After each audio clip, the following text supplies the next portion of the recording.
कुंडली में धनवान बनने के योग।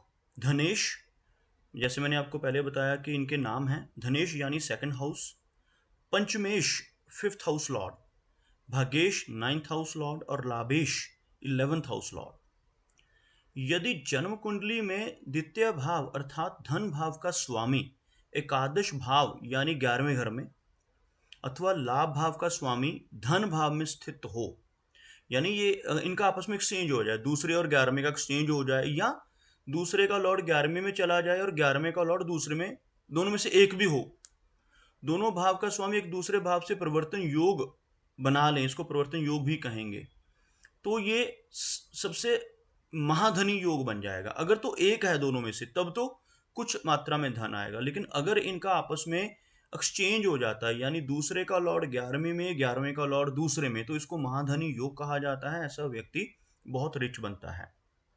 उसके बाद एकादशेश पंचम भाव में हो, यानी 11वें घर का लॉर्ड 5वें घर में हो तथा पंचमेश एकादश भाव में स्थित हो और भाग्येश उसे देख रहा हो। भाग्येश यानी 9वें घर का लॉर्ड।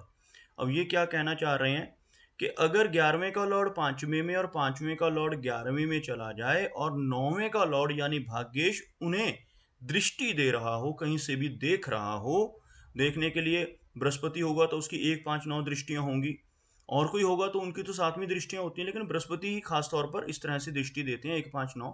तो इनकी दृष्टि पड़ रही हो किसी भी अच्छे ग्रह की, शुभ ग्रह की, तो ऐसा व्यक्ति धनवान होता है। यदि इसके साथ किसी भी तरह से धनेश या धन भाव के साथ संबंध बन रहा हो तो अत्यंत श्रेष्ठ धन योग बनता है।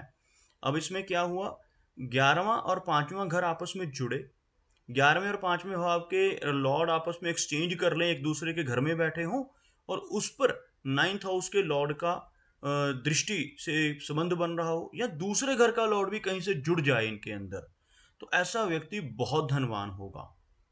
लास्ट पॉइंट, धनेश तथा लाभेश। धनेश यानी सेकंड हाउस लॉर्ड, लाभेश यानी 11th हाउस लॉर्ड, दोनों एक साथ केंद्र या त्रिकोण में स्थित हों और यदि भाग्येश द्वारा दृष्ट हों तो जातक अवश्य ही धनवान होता है।